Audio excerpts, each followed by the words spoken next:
RTC ప్రైవేటీకరణ, electric బస్సులకు green signal, అద్దెకు తీసుకొని నడిపించేందుకు రెడీ, ప్రైవేటు కంపెనీలకు అప్పచెప్పే అవకాశం, డ్రైవర్తో సహా అందరూ ప్రైవేటు వ్యక్తులే, ఒక్క కండక్టరే ఆర్టీసీ ఉద్యోగి, ప్రభుత్వంలో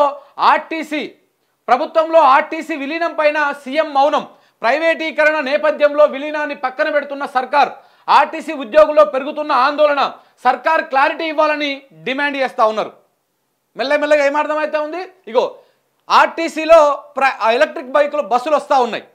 ఈ ఎలక్ట్రిక్ బస్సులకు గ్రీన్ సిగ్నల్ ఇచ్చారు. ఇప్పటికే చాలా చోట్ల ఎలక్ట్రిక్ బస్సులు వస్తూ ఉన్నాయి. సో అద్దెకు తీసుకొని నడిపించేందుకు రెడీ అవుతూ ఉన్నారు. ఎవరైతే ఈ ఎలక్ట్రిక్ బస్సుల తీసుకుంటారో ఆ కంపెనీకి కాంట్రాక్ట్ ఇస్తారు.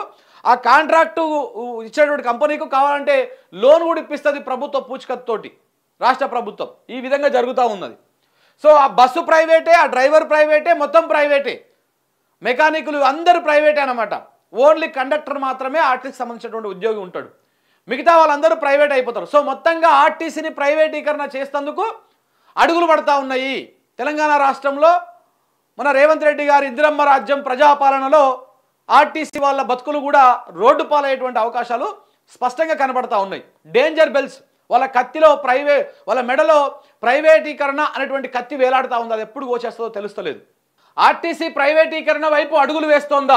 ప్రగతి రథ చక్రాలు పబ్లిక్ రూట్ నుంచి ప్రైవేట్ రూట్లోకి పరుగులు పెట్టనున్నాయా? ఆర్టీసీ స్టీరింగ్ను ప్రైవేటు వ్యక్తులకు అప్పగించేందుకు ప్రభుత్వం సమాయత్తం అవుతుందా అంటే అవుననే సమాధానం వస్తోంది. ప్రభుత్వ చర్యలు పలు సందేహాలను కలిగిస్తూ ఉన్నాయి. రేవంత్ సర్కారు వేస్తున్న అడుగులు అటువైపుగానే పడుతున్నాయా అని అనిపిస్తోంది.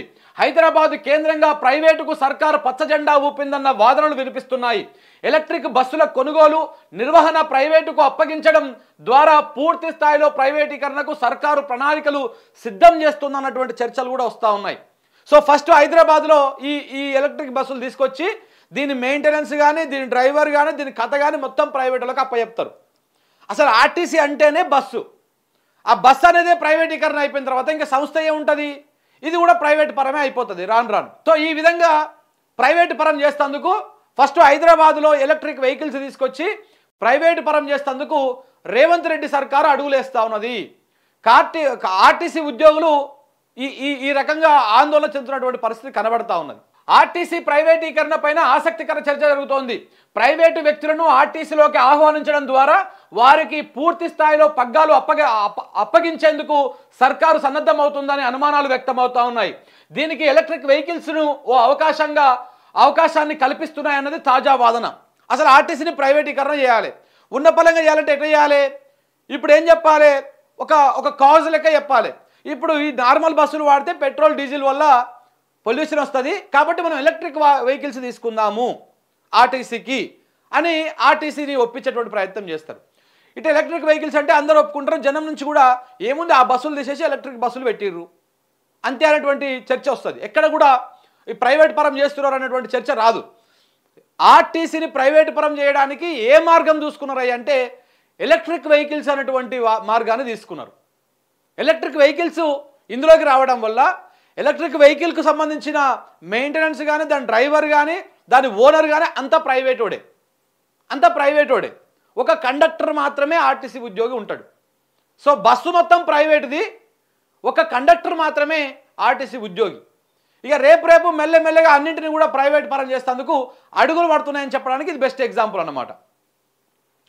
హైదరాబాదు మహానగరంలో పర్యావరణ పరిరక్షణ, కాలుష్యాన్ని అరికట్టడం అనే లక్ష్యాలతో ఎలక్ట్రిక్ బస్సులను వినియోగించడానికి సర్కారు సిద్ధమవుతోంది. దీనికి సుమారు 3000 బస్సులు అవసరమవుతాయని అంచనా వేస్తున్నారు. ప్రస్తుతం నగరంలో 2700 డీజిల్ బస్సులను ఆర్టీసీ యాజమాన్యం వినియోగిస్తోంది. మొత్తం ఎన్ని బస్సులు కావాలి? 3000 బస్సులు అవసరమవుతాయి. ప్రస్తుతానికి 2700 బస్సులను, డీజిల్తో నడిచేటువంటి బస్సులను ఆర్టీసీ వినియోగిస్తుంది హైదరాబాద్లో. ఇవన్నీ తీసేసి ఇప్పుడు ఎలక్ట్రిక్ బస్సులు తీసుకురావాలనేటువంటి ప్రయత్నం చేస్తూ ఉంది రాష్ట్ర ప్రభుత్వం. చూడండి, మరో 120 ఎలక్ట్రిక్ బస్సులు కూడా ఉన్నాయి. అయితే డీజిల్ బస్సుల స్థానంలో పూర్తిగా ఎలక్ట్రిక్ బస్సులను తీసుకురావాలని భావిస్తోంది. ఈ క్రమంలో కొత్త బస్సుల కొనుగోలు అంశంపైన దృష్టి పెట్టాలని అధికారులను ఆదేశించింది. ఈ బస్సుల కొనుగోలు అంశం ఆర్టీసీకి భారం అవుతుందని ఉన్నతాధికారుల స్టడీలో తేలింది. ఎలక్ట్రిక్ బస్సులను సొంతంగా కొనుగోలు చేయాలంటే ఒక్కో బస్సుకు దాదాపు 2 కోట్ల రూపాయల ఖర్చు అవుతుందని చెప్పేసి అంచనా వేసిరంట. ఇది ఆర్టీసీకి పెనుభారం అవుతుందని ప్రభుత్వం దృష్టికి అధికారులు తీసుకువెళ్లారు. దీనికి 2 మార్గాలు అధికారులు సూచించినట్టు తెలుస్తోంది.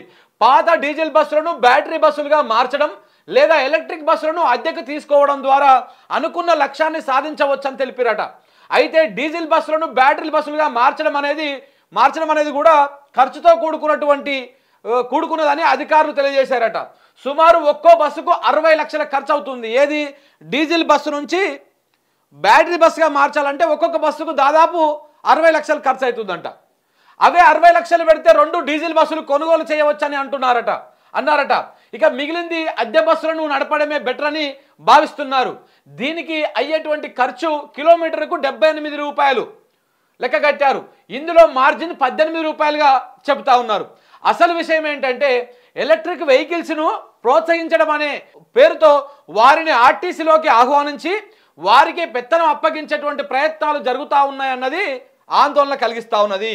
అయినా వారికే కాంట్రాక్ట్ అంటే ప్రైవేటు వారికే కాంట్రాక్ట్ అప్పగించి వారికి కావాల్సిన పెట్టుబడి సమకూర్చి మరీ వ్యవహారం నడపాలన్నది సర్కారు ఆలోచనగా తెలుస్తోంది. ప్రైవేటు వ్యక్తుల నుంచి ఎలక్ట్రిక్ బస్సులను అద్దెకు తీసుకోవడం, మళ్ళీ వాళ్ళకే వాటి నిర్వహణ బాధ్యతలు అప్పగించడం చర్చనీయాంశంగా మారింది. ఆర్టీసీ బస్సులో ఒక కండక్టర్ తప్ప మిగిలిన వాళ్ళంతా ప్రైవేటు వ్యక్తులే ఉంటారని సమాచారం. ప్రస్తుతం ఒలెక్ట్రా జేబీఎం కంపెనీల నుంచి కొన్నింటిని జీసీసీ అంటే గ్రాస్ కాస్ట్ కాంట్రాక్ట్ పద్ధతితో ఆర్టీసీ నిర్వహిస్తూ ఉన్నది. ఇవి ప్రైవేట్ బస్సులే. ఇప్పుడు తెలంగాణ హైదరాబాద్లో నడుస్తున్నటువంటి ఈ ఎలక్ట్రిక్ బస్సులు ఏవైతే ఉన్నాయో అవన్నీ ప్రైవేట్వి.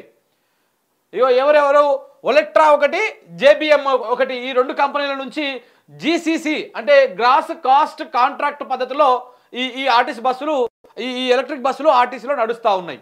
ఈ పద్ధతిలో తీసుకునే బస్సుల్లో ఆ కంపెనీలే డ్రైవర్లను ఏర్పాటు చేయాల్సి ఉంటుంది. కండక్టర్లను మాత్రము ఆర్టీసీ ఏర్పాటు చేస్తుంది. నగరంలో ప్రయోగాత్మకంగా చేపట్టే ఈ ఎలక్ట్రిక్ బస్సుల ప్రయాణం తర్వాతి రోజుల్లో రాష్ట్ర వ్యాప్తంగా ఉంటుందని తెలుస్తోంది. ఈవీ బస్సులు ప్రైవేటు వాళ్ళవి అయితే వాళ్ళదే రాజ్యమని పలువురు ఆందోళన వ్యక్తం చేస్తూ ఉన్నారు. ఎప్పటి నుంచో కొలువుల్లో ఉన్న వారికి కూడా ఇబ్బందులు తప్పవని చర్చ జరుగుతోంది. ఇది ప్రైవేటు వైపుగా అడుగులు వేయడమేనని ప్రభుత్వం తీసుకునే చర్యలను బట్టి ఇది అర్థమవుతుందని అంటున్నారు. ఇప్పటికే 500 బస్సులు అద్దెకు తీసుకునేందుకు ప్రైవేటు ఈవీ సంస్థలకు ఆర్డర్ చేసినట్టు సమాచారం. ఇవి సంస్థకు చేరగానే మీ విడతల వారీగా ఎలక్ట్రిక్ బస్సులను అద్దెకు తీసుకోనున్నది. ఇక పాత డీజిల్ బస్సులను కార్గో సేవలకు వినియోగించడం పైన ఆర్టీసీ దృష్టి పెట్టినట్టు తెలుస్తూ ఉంది. ఏం డ్రామా అలుతా ఉన్నారు చూసిరా. ఇప్పుడు ఆర్టీసీని కంప్లీట్గా ప్రైవేటీకరణ చేయాలి. ప్రైవేటీకరణ చేయాలంటే డైరెక్ట్ ఉన్న పలంగా చేస్తే ఈ ఆర్టీసీ ఎంప్లాయీస్ నుంచి తీవ్రమైనటువంటి వ్యతిరేకత వస్తుంది.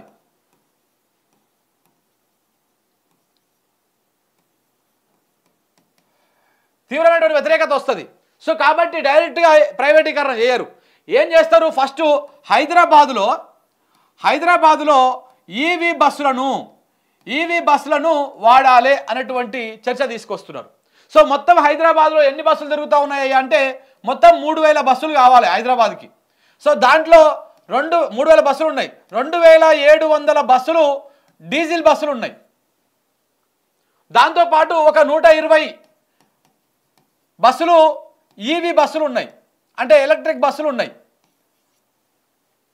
ఇప్పుడు ఈ 2700 దాంట్లలో కూడా మెల్లమెల్లగా వీటిలోని డీజిల్ బస్సులను తగ్గించేసి ఇప్పుడు 2 ఆప్షన్లు ఉన్నాయంట వీళ్ళకి.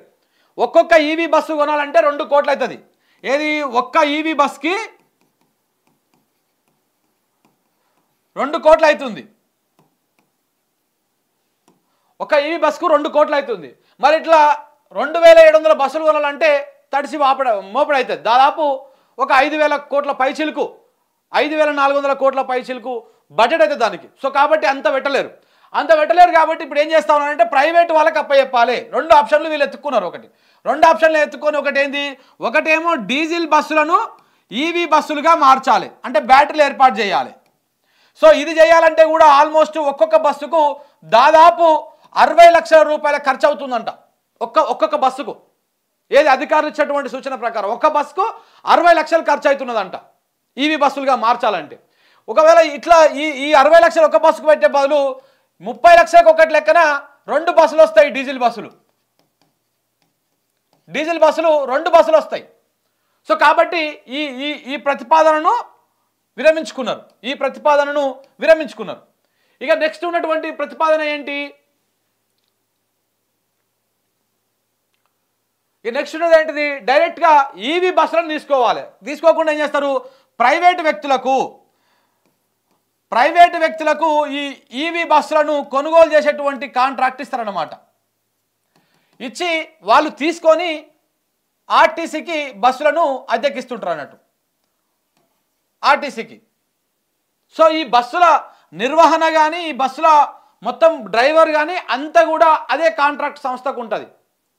ఇప్పుడు ఆర్సీసీ అనేటువంటి దాంట్లో పెట్టాం కదా. ఇప్పుడు ఈ కాంట్రాక్ట్ పద్ధతిలో ఆల్రెడీ ఒక 120 బస్సులు నడుస్తూ ఉన్నాయి ఈవీ బస్సులు. సేమ్ ఇదే తరీకలో ఇప్పుడు మొత్తము దాదాపు ఒక 500 బస్సులకు ఇప్పుడు ప్రస్తుతానికి ఆర్డర్ ఇచ్చారంట. ఆర్డర్ ఇచ్చిన చర్చ నడుస్తూ ఉంది. ఇది ఇంకెంతవరకు నిజమో తెలియదు. ఇంకా 500 బస్సులకు ఒకవేళ ఇవి ఎప్పుడైతే తిరగడం స్టార్ట్ చేస్తాయో మిగతా ఈ 2000 దాంట్లో ఇంక మిగతా 2200 బస్సులను కూడా ఆర్డర్ పెట్టేటువంటి అవకాశాలు కనపడతా ఉన్నాయి. దీంతో ఏమవుతుంది, బస్సు ప్రైవేట్ ఉంది, డ్రైవర్ ప్రైవేటోడు, దాన్ని మెయింటెనెన్స్ చూసేటువంటి వాళ్ళంతా ప్రైవేట్ వాళ్ళు, దాన్ని మొత్తము వ్యవహారం అంతా ప్రైవేటు, ఒక కండక్టర్ మాత్రమే ఆర్టీసీ ఉద్యోగి ఉంటాడు, మిగతా వాళ్ళందరూ ప్రైవేట్ అయిపోతారు అన్నమాట. సో మెల్లమెల్లగా ఈవీ బస్సులు తేవడం వల్ల ఆర్టీసీని ప్రైవేటు పరం చేసేటువంటి అవకాశాలు స్పష్టంగా కనపడతా ఉన్నాయి. సో కాబట్టి ఈ కుట్రని ముందే మనం పసిగట్టాం కాబట్టి సో ప్రభుత్వాన్ని డిమాండ్ చేయాలి. అసలు ఏం చేస్తా ఉన్నారు మీరు? ముందు గత ప్రభుత్వము ఆర్టీసీని ప్రభుత్వంలో విలీనం చేయడం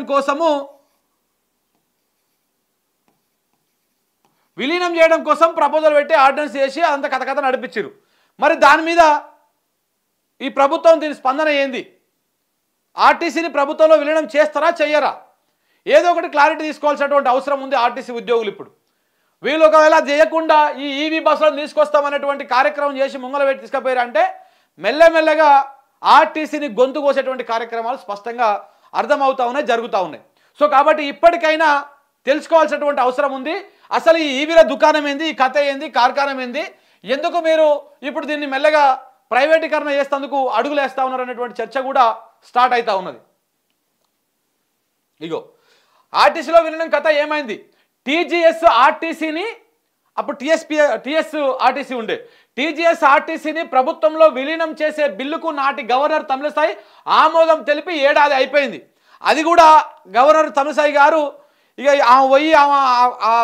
మన రాజ్భవన్ ముందు ధర్నాలు చేసి ఈ ఆర్టీసీ ఉద్యోగులు పోయి ఆందోళన చేస్తే ఆమె బిల్లు పాస్ చేసింది. అప్పుడు కేసీఆర్ మీద ఉన్న కోపంతో బిల్లు పాస్ చేయలేదు, చాలా రోజులు ఇబ్బంది పెట్టింది. సో ఇప్పుడు సరే చివరికి ఆమె బిల్లు పాస్ చేసింది. అది చేసి కూడా దాదాపు ఏడాది అయిపోవస్తుంది. తాను చేసినటువంటి 10 సిఫార్సుల విషయంలో ప్రభుత్వ స్పందనపై సంతృప్తి చెందిన తమిళిసై గత ఏడాది సెప్టెంబర్ 14వ తారీఖున బిల్లును ఆమోదిస్తూ సంతకం చేసింది. అయితే ప్రభుత్వం మారడంతో ఆ బిల్లుపై ఎలాంటి చర్చ లేకుండా పోయింది. ప్రతిపక్షంలో ఉన్నప్పుడు ఆర్టీసీ కార్మికులకు మద్దతుగా ఉన్న కాంగ్రెస్ నేతలు ఇప్పుడు ఎవరు కూడా మాట్లాడకపోవడం చర్చనీయాంశంగా మారింది. ప్రైవేటు పరం చేయబోతున్న ఆర్టీసీకి మళ్ళీ విలీనం ఎందుకన్న ఆలోచనలో సర్కారు ఆ బిల్లును పక్కన పెట్టిందా అన్న సందేహాలు కూడా కలుగుతూ ఉన్నాయి. ఎందుకంటే వాళ్ళు మొత్తము ఈ విధంగా ఆలోచించి ఇది ఒక ఫస్ట్ హైదరాబాద్లో స్టార్ట్ చేద్దాము, ఈ హైదరాబాద్లో స్టార్ట్ చేసి తర్వాత మొత్తానికి తెలంగాణ వ్యాప్తంగా మొత్తము ఆర్టీసీని ప్రైవేటు పరం చేద్దామనేటువంటి ఆలోచనలో వాళ్ళు ఉన్నారు కాబట్టి కాబట్టి ఇంకా దాన్ని ఇంకా విలీనం కార్యక్రమం ఎందుకు అవసరం లేదన్నట్టుగా ప్రభుత్వం మళ్ళీ ఆలోచన చేస్తుందా ఏంది అనేది క్లారిటీ ఇవ్వాల్సినటువంటి అవసరం ఉన్నది. ఎందుకంటే ఈవీ బస్సుల కోణంలో, ఈవీ బస్సుల ముసుగులో ఆర్టీసీ మొత్తానికే ప్రైవేటీకరణ అయిపోయేటువంటి అంశాలు ఆ విధంగా అడుగులు పడుతున్నట్టుగా అర్థమవుతా ఉంది. సో ఇప్పటికైనా కార్మిక లోకం, ఆర్టీసీ కార్మిక లోకం ఒకసారి అప్రమత్తం కావాల్సినటువంటి అవసరం ఉంది.